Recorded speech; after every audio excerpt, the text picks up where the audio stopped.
What's up, everyone? This is Christian Duke from StrengthAddicts.com, brought to you proudly by IronMagLabs.com, your go-to source for all your bodybuilding and fitness supplements. With the Masters Nationals just days away, actually hours away, I am very happy to have a guest on here from TC Muscle, trained by the great Brian Hoydic. I am very pleased to have Rob KREIDER with us. Rob, how are you tonight? Great, Christian. How you doing? I'm a little tired, but other than that, I'm ready to rock and roll, baby. Absolutely, and you just got off the phone with Brian, and because I know he likes to keep up to date with all the athletes. I think he has something like 20 plus competitors going to Masters Nationals, which is just insane. It's like a small army. Yeah, it's awesome. I'm very happy. I'm happy for him, and I'm glad to be part of the team. Awesome. Now, you have been on the national scene for years. I mean, I had thought it was like the mid-2000s, but actually as far back as 2002, correct? 2002, first national show. Yep. Phenomenal. So just sort of talk to us a little bit about, like I have these canned questions that I always have, and I always say they're canned because, they are and they're not, because everybody has a different answer, and that's what makes them unique. So take us all the way back to when you first got involved with weight training. Like, what was there a reason behind it? Was it sports or transformation, or why did you get involved with weight training? Let's see.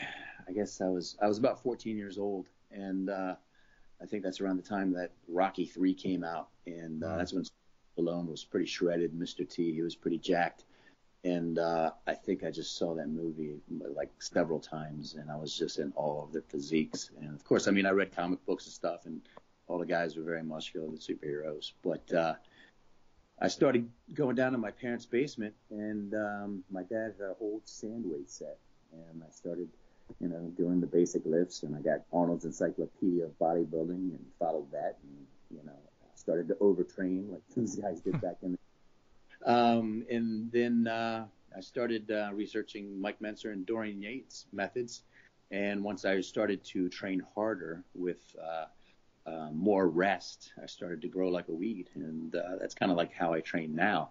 But I think I was 1992? Yeah, 1992. I finally decided to put all the hard work from my parents' basement take it to the stage and give it a shot. And I got, I guess, 4th place in the Mr. Annapolis contest. And that was my first contest, and after that I was bitten by the bodybuilding bug, and I just wanted more and more and more. And I'm 45 and I'm still going. I still have the same love and passion for it. I'm just a competitor by heart, and I'm looking forward to this Masters Nationals. I feel like I'm bringing a really good, new, different package to the stage. Wow. And then I guess, reading the encyclopedia and Mike Mentzer's books and Clubber Lang and all that, Rocky III and all that, at what age did you actually get on the stage for the very first time? Like, and also, what were all of these things contributing factors to, you competing? Oh yeah, absolutely. I was definitely inspired by the Rocky movies and Rambo and all that stuff, and Arnold's books, and the Muscle and Fitness magazines and Flex. So how old were you when you actually? Do you remember your first? Of course, you remember your first show, but like, how old were you when you did it, and what was it? 21, I believe. Okay. Wow. I was, yeah. And so, and I think a lot of people, that are listening to this, I want them to really appreciate just how, how hard you're working for this pro card. And even before we did this, talking off air, I talked about Joe Thomas and Bob Ciccarello, Vinny Galante, Jerome Ferguson, people that, have always been or had always been at the top national level, but, whether it was a second or a third, they just barely missed that pro card. They kept coming back and coming back. How many national shows have you done? I mean, you don't have to list them all, but just, give us an idea, like how many times you have gone after this pro card. 2002 was my first year competing on the national level. Did the USA as a light heavyweight, and I had the opportunity to talk to Porter Cottrell, pro, and he said, come down to the middleweights. You'll be top of the middleweight class. So I did, and I competed against David Henry, Tricky Jackson. Wow. And my first nationals, not national show. And I got 3rd place. I was nobody. Didn't have any experience on that national stage, and I got third place.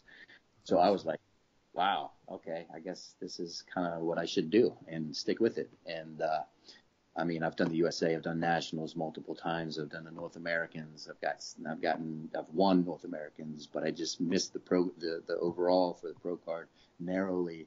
I've gotten second, I've gotten third, I haven't even placed before, but I'm still going. That's awesome, you know, and just to have that commitment. I mean, you know, some people that, you know, and I don't want to judge people. Some people, well, I guess I am going to judge people, but I mean, whatever. Like, some people just don't have that drive, and they might, like, you know, jump ship and go to, like, you know, a watered down federation, and there's plenty of those, or they might just, you know, quit and never come back, but just to keep coming back over and over. And I really think too, bodybuilding especially, nothing, no disrespect to the other divisions, but bodybuilding still seems till this day to be the hardest division to get a pro card, and it's the division that gives the least of them out. Without a doubt. I mean, you have to be committed. You have to have the ability to sacrifice many things in life to be a bodybuilder and hopefully get that pro card. And one thing too that I think is interesting, and there's like which is like a weird you know, sort of comparison between bodybuilding, boxing, and wrestling, and it's that the lighter weight classes are just all out war. I mean, you know, your middleweights, your lightweights, even the bantamweights, but I mean, especially that middleweight, light heavyweight, I mean, that's where you have just like real battles. I mean, I've seen some heavyweights and some super heavyweights that come in, you know, a little soft, you know, holding a little bit of water, but man, those middleweights and light heavyweights, I mean, they just take it to a whole other level. Yeah, the conditioning is insane, and you know, you get us shorter guys in that class that have just, you know, mounds and mounds of muscle, conditioned muscle that show up, and it's like you said, it's a battle. Now, going into Masters Nationals, talk to us a little bit about coming down in weight, because I think you said that you originally were, you know, somewhere around the 230s, but you actually scaled it down considerably for Masters Nationals, right? Yeah, actually, my fiance reminded me that I was 240 in the off season. Wow. Yeah, I took last year off, and that is when I spent a lot of time with my now fiance, and we were dating that whole time last year, and she's an amazing cook, so I took full advantage of it and enjoyed the food. Still trained hard, but yeah, I was going to try to come down to a light heavy, but I just know the conditioning and how my body looks at a middleweight with my waist looking really tight and small, and the visual of it is totally different when I'm a middleweight compared to a light heavyweight. Right. And the extra there and everything just pops more rather than looking blocky. And the reason I started bodybuilding to begin with is I'm an artist by nature. I paint, draw. I am a musician. Bodybuilding is another extension of my art form. And I've seen a few videos of you like shredding on guitar. I wonder if you like, I mean, you know, it'd be cool if you like while you're like shredding on guitar, you're like thinking of like walking on stage. You know what I mean, just dominating. Like whenever I hear like, it's crazy. Whenever I hear like really like hardcore metal, I think of Marcus Rule or something like that. You know, that guy could like tear down a wall or something. But you know, it's good to have different expressions of your art form. So bodybuilding's one of them. Playing guitar is another. You know what I mean? Even like a lot of the shoots that you've done. I mean, a lot of times shoots are photos only, but I've seen some of your videos on your channel, which by the way, you've got a really good YouTube channel, which I think is really important because it really shows an ambassadorial quality, you know, that a lot of people just don't have. I mean, like, you know, some people are just training or eating a chicken breast, but you're actually talking to your subscribers, which is great. But in a lot of those videos, you're actually posing on video as well. So I feel that's also an art form. So it seems like you're very expressive, which is great. Yeah, I mean, you know, I like to bring people into my world. You know, a lot of people are insecure and they like to keep people at a distance because they're not secure with themselves. So, you know, I'm the opposite of that. I like to, you know, make people feel more welcome in my world. Absolutely. And again, not to get too deep into your strategy for the Nationals, Masters Nationals, but you're going to be competing, as you told me, on Friday in Classic, but you're also going to compete in bodybuilding. So there's a potential that you could I mean, obviously you can't get 2 pro cards, but there's a chance that you could qualify for a pro card in 2 different divisions. That's pretty wild, don't you think? Absolutely. That's the game plan. I mean, I like the classic physique because that's what my physique represents, but I also still have a love for bodybuilding because that's what I started in. But I'm going to get my feet wet in the classic physique division for the first time this year. Absolutely. And as we sort of like close off the interview here, because I want to keep it short, just because I know you've got like a million things to do, but you do work with Brian Hoydic, and it's sort of talk to us about how you guys work together and what the experience has been like thus far. I was actually working with a different coach for the start of prep this year, and as the weeks went on, I was actually supposed to do Team Universe, and we had to skip that because I wasn't ready.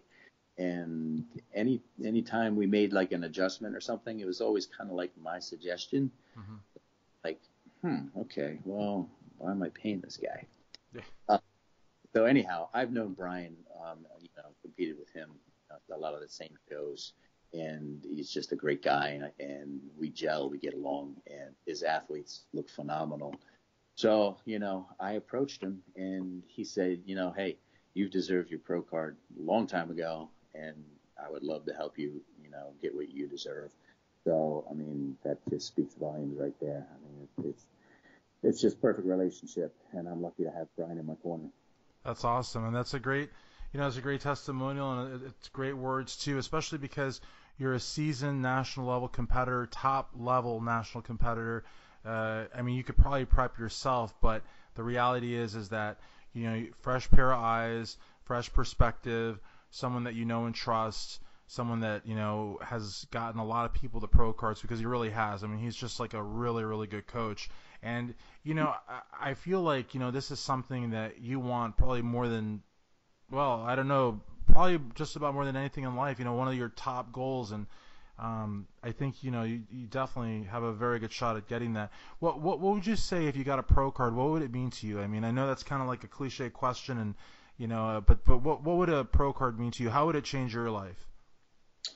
Well, the pro card has been a dream of mine from day one, and I've always been a firm believer that you never give up on your dreams, no matter what, no matter how hard they are to achieve. And everything else in my life I have achieved through hard work and dedication and sacrifice. And this one thing has eluded me, but I'm not quitting. I'm still going for it, and hopefully it comes to fruition this weekend. And I'm just excited, man. I'm just really excited to get it on.